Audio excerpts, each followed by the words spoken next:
WJLA 24/7 News. This is Toyota Sports Talk.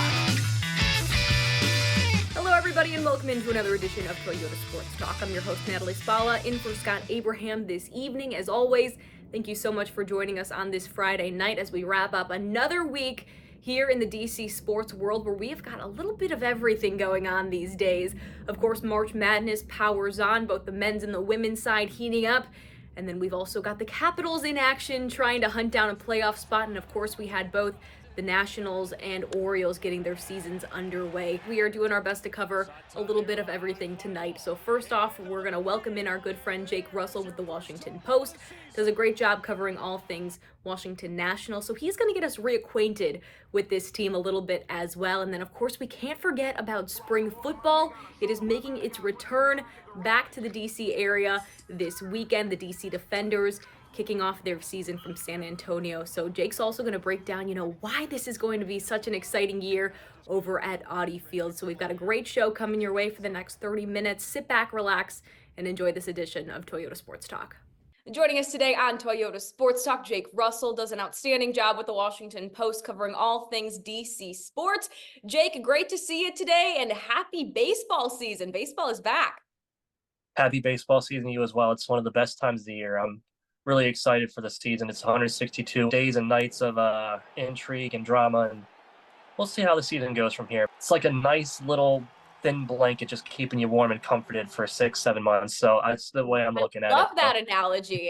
And before you and I hopped on, we were thinking, we got to do our rain dances ahead of Monday because the weather doesn't look ideal for Monday, but fingers crossed we'll be able to see and play some baseball come Monday, opening day at Nats Park. The season already, of course, underway. But again, you've been keeping track on this team, keeping tabs on them all spring training, the last month and a half.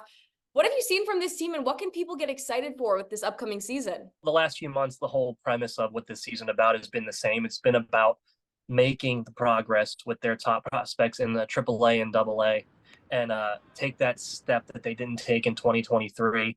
And then eventually, if they get called up, that's the biggest whole piece of the puzzle. But right now, I think the whole season is just about seeing the current pieces like C.J. Abrams, Mackenzie Gore, Josiah Gray solidify themselves and show improvement from last year. I heard that there was a term or a saying out there, patience is a virtue, and I think that is going to be the major key here because I know a lot of Nats fans, they want to see the young guys like a James Wood, like a Dylan Cruz out there at Nats Park, and I think the patience part is going to be key here because we want those players to take a step. I was speaking to someone the other day who says, the success of this season isn't going to be illustrated by the number of wins and losses. It's going to be illustrated, like you said, with those players taking a step forward. James Wood, I think, had an outstanding spring training. I kind of want your thoughts on him and some of the younger guys you saw over these last few weeks, how they have maybe taken a step in spring training specifically.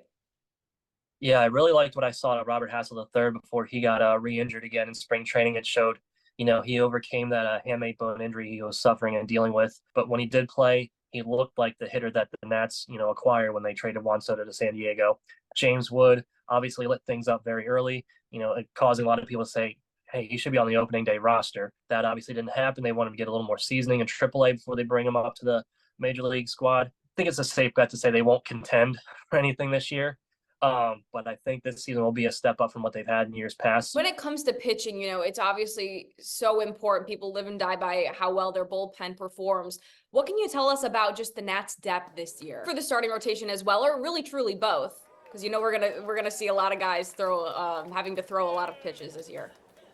Yeah, so one of the best things about the team that happened with the team last year was I believe they only used 6 starting pitchers all season, which is the lowest in the majors by a decent amount. This year, Josiah Gray and Mackenzie Gore also have to take steps up and, solidify their spots at the top of the rotation going forward because they're going to be key pieces of this team's future.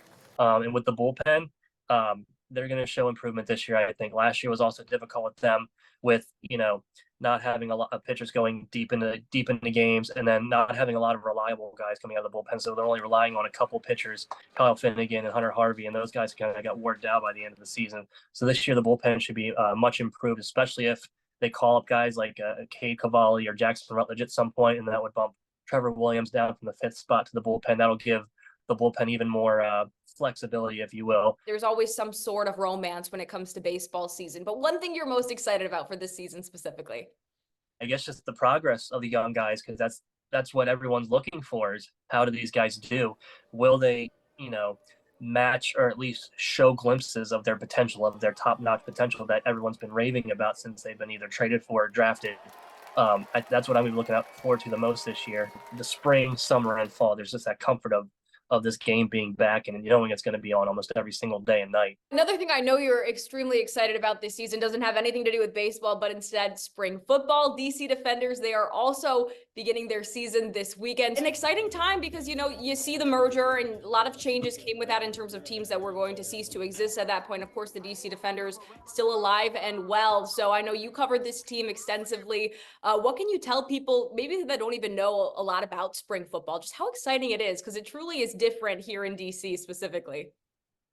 Yeah, Audi Field provides an environment for spring football like I've never seen in any other sport. The fans are raucous; they're into it every single play. When you go to the stadium, you see fans of every stripe wearing, jerseys of all kinds of NFL teams throughout the whole league, of different sports, baseball, hockey, basketball. They'll wear just jerseys of anything just because they love sports. Obviously, the hallmark of the fan base in Audi Field is the beer snake in the northern end zone. Of course, just something that has become a staple here in DC, and I have a feeling the Snakes will be back in that northern end zone. When it comes to the actual team itself, are there certain players that fans should look out for, or like what specifically about this team makes it what it is?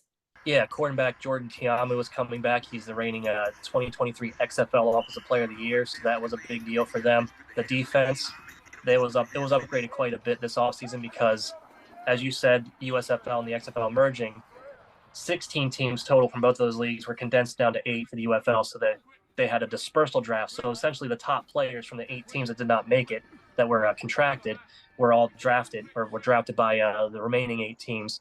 So the Defenders added 2 all XFL players from last year. They had 7 of their own on their own roster, and they added 2 from last year. Secondary is pretty loaded. They have Conley and Baker.